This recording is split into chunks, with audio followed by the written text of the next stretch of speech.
Saudações, pessoal. Estou aqui de volta para tratar do nosso último ponto da nossa aula de crítica hermenêutica do direito. Neste vídeo eu pretendo falar um pouco sobre a noção de resposta adequada que há na crítica hermenêutica do direito. Primeiro, eu quero fazer uma pequena introdução dizendo que na teoria do direito existe uma discussão muito grande e partidária de peso em ambos os lados em relação à questão de se existe ou não uma resposta correta. Melhor, existe uma única resposta correta para o caso? Nós vamos ter teóricos dos dois lados. Temos os mais céticos que vão dizer que não. O direito lida com significantes, lembra da nossa aula? Signo, significante, referente lá atrás. O direito lida com significantes e vai ser possível do mesmo significante, ou seja, do mesmo texto, extrair significados diferentes. Mas há outros teóricos que vão dizer que não, que há sim uma resposta correta, o juiz tem que buscar respostas corretas, e aqueles que vão mais além, diz que há uma única resposta correta. É o caso de Ronald Dworkin, que diz o seguinte, né, que é a teoria do Right Answer Thesis, né, a teoria da resposta correta, que até ele traz a figura do juiz Hércules, né, evoca o deus, o semideus da mitologia grega, né, que faz aqueles 12 trabalhos. Então o juiz Hércules seria aquele que vai a todo custo atrás da única resposta correta para o caso. Dworkin vai dizer que se não fosse assim, o direito seria antidemocrático. Se fosse uma regra que o juiz pudesse criar na hora de decidir, e não uma regra do jogo que já estava pré-estabelecida antes mesmo daquela pessoa agir daquele modo, então vai ser quase, lembra da Catianga? Vai ser quase a Catianga. Eu tenho uma Catianga real. Você vai inventar a regra, o princípio, para aplicar na hora. Então Dworkin não aceita essa noção. Então para ele existe sempre uma resposta correta para o caso. E essa resposta é anterior à decisão do juiz. O juiz só tem que descobrir essa resposta, ele não tem que criar. Então é uma noção polêmica, mas é uma noção de Dworkin que influencia a crítica hermenêutica do direito. A crítica hermenêutica do direito, Landstreck brinca o seguinte, que é necessário respostas corretas em direito. E essas respostas são necessárias e mais, são um direito fundamental do jurisdicionado, que é ter uma resposta correta. E às vezes causa um estranhamento o argumento que ele usa para sensibilizar os ouvintes de que é necessário ter, de fato, uma resposta correta. Ele dá o exemplo da pena de morte. Imagine que determinado jurisdicionado é condenado à pena de morte. E aí você chega nele e diz o seguinte, ó, você está condenado à morte. O juiz deu essa sentença. Mas se você não adotar essa teoria da resposta correta, você tem que dizer para ele assim, porém, muito embora você tenha sido condenado à morte, pode ser que não fosse. Se fosse outro juiz, talvez teria dado uma interpretação diferente ao texto e você estaria vivo. Mas, por uma questão de interpretação, você vai morrer. Aí você sente o peso? É isso que ele quer dizer. Então, existiria, para a crítica hermenêutica do direito, uma resposta adequada, uma resposta correta, e caberia ao juiz buscá-la. É aí que surge, dentro desse contexto, a teoria, uma expressão que o primeiro...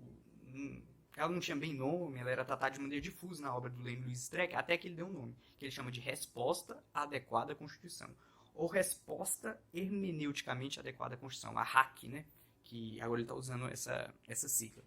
Em relação à RAC, e aí eu não vou entrar totalmente em detalhes, eu só quero que vocês que têm meu material acessem lá no Moodle. Ela tem uma fórmula que o Landstreck desenvolveu.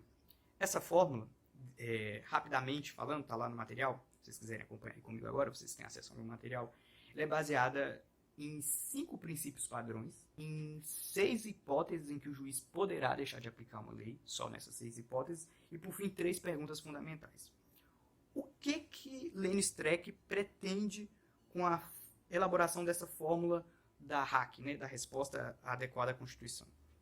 O que Landstreck pretende é justamente controlar aquele decisionismo do juiz, dele decidir como ele quer, dele ser uma ilha em si mesmo, né, um sujeito solipsista, porque toda vez que ele tiver que aplicar o direito, então ele tem que usar esse caminho que Landstreck descreve de acordo com o direito, para saber se aquilo que ele está aplicando é realmente direito ou se não é a vontade dele, né? Os 5 princípios padrões que ele indica são a preservação da autonomia do direito, nós vimos lá na nossa primeira aula, esse é o primeiro princípio, né? Que o direito é autônomo em relação a várias coisas, a economia, a política, a moral. O segundo é o controle hermenêutico da interpretação constitucional, ou seja, o juiz não é livre, ele atribui sentido, mas ele atribui sentido dialogando com as fontes do direito, né, dialogando com a jurisprudência. Lembra que falamos do artigo 926, né, que a jurisprudência tem que ser estável, íntegra e coerente. Então é nesse sentido. Então tem um controle. A interpretação, o sujeito atribui sentido, mas não atribui livremente sentido aos textos jurídicos.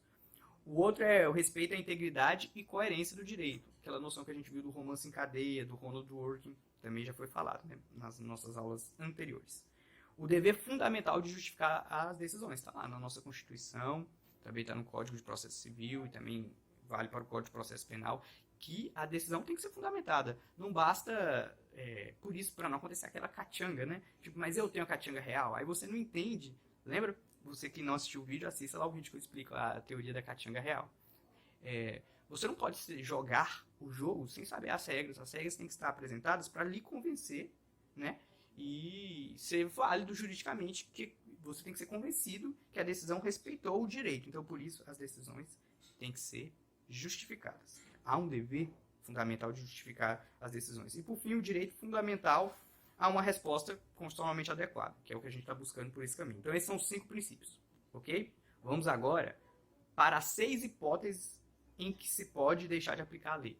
Porque ficou muito comum, principalmente a partir do neopositivismo ou do pós-positivismo, com o argumento de princípio, que facilmente o juiz faça ponderação, sopesamento, e na verdade, o que ponderação, por exemplo, a Robert Alex é uma técnica de resolver conflitos, mas no Brasil virou uma espécie de princípio, uma panprincipiologia, tiraram um princípio da cartola, e aí os juízes, os julgadores, afastam facilmente as leis, e deixam de aplicá-las sem nenhum sentido aparente. Então, as leis devem ser aplicadas, o direito tem autonomia. Então, deste modo, o Lênio Luiz Streck indica casos estritos em que você poderá deixar de aplicar uma lei e não estará indo contra a Constituição. Lembra que essa é a RAC, Resposta Adequada à Constituição. Então, é uma resposta jurídica que seja constitucionalmente válida e democrática. Os casos são quando a lei for inconstitucional, claro, caso em que deixará de aplicá-la, no controle difuso de constitucionalidade, né, RE, ou mesmo no primeiro grau, RESP, o juiz decidir no caso que vai deixar de aplicar aquela regra, declarando incidentalmente a inconstitucionalidade dela. Ou quando a regra for declarada inconstitucional em controle concentrado, né? ADI, ADO, ADPF. Vocês que são meus alunos do primeiro período, talvez vocês ainda não conheçam essas ações, mas fiquem calmos. Vocês ainda vão estudar direito constitucional, vocês vão estudar também processo constitucional, processo civil, então não se afoguem. Outro caso que a regra pode deixar de ser aplicada, quando for o caso de aplicação dos critérios de resolução de antinomia, ou seja, aparentemente as regras estão em contradição, então você vai ter que aplicar uma e deixar de aplicar a outra. Nós vimos isso na nossa aula quando nós estudamos interpretação lógico-sistemática, né? Lembra aqueles critérios? A lei posterior derroga a lei anterior, a lei especial derroga a lei geral. Então, nesses casos, obviamente, uma regra deixará de ser aplicada, porque você está resolvendo a antinomia. Você vai aplicar a regra que é correta e deixar de aplicar a outra. A terceira hipótese é quando aplicar a interpretação conforme a Constituição. Neste caso, o texto de lei, entendido na sua literalidade, permanecerá intacto. O que muda é o seu sentido alterado por intermédio da interpretação que torne adequada a Constituição. Isso daqui nós estudamos isso também quando a gente estudou interpretação teleológica, quando a gente estudou também chave hermenêutica, pré-compreensões. Vocês vão lembrar que eu falei da interpretação conforme a Constituição. É quando o significante, né, o texto, possui vários significados possíveis, mas alguns deles não são constitucionais. E aí vem o Supremo e escolhe aquele significado que é o constitucional. Lembra que nós estudamos a marcha da maconha, quando no artigo 33 da Lei de Drogas foi dada interpretação conforme, de modo que ele não mais incide no pessoal da marcha da maconha. Por quê? Porque entendeu que violaria a livre expressão ou a liberdade de manifestação, de pensamento. Então, quando houver a interpretação conforme, você só vai aplicar a regra quando for naquele sentido em que está conforme a Constituição. Nos demais, você deixa de aplicar. Então, é uma possibilidade que mais uma possibilidade em que não se aplica a regra, deixa de se aplicar o direito.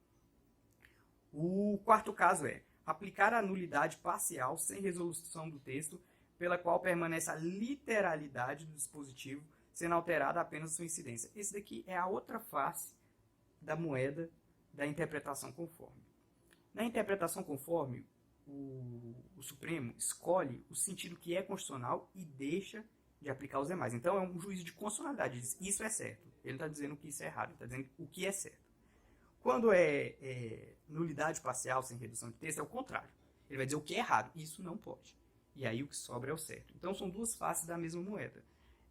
Então, de um lado, a gente tem a interpretação conforme, que a gente diz o que é constitucional, e do outro lado, a nulidade parcial sem redução de texto. Então, você vai dizer o que não é constitucional. Novamente, vocês que são meus alunos do primeiro período, não se afobem. Podem usar o fórum, se vocês tiverem alguma dúvida, lá no Moodle, pode deixar a sua dúvida, mas esse é um conteúdo que vocês vão ver ainda em Direito Constitucional.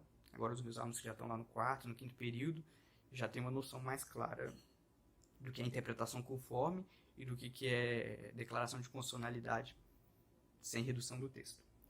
E, por fim, o artigo, a sexta hipótese, em que é possível deixar de aplicar o direito quando for o caso de deixar de aplicar uma regra em face de um princípio.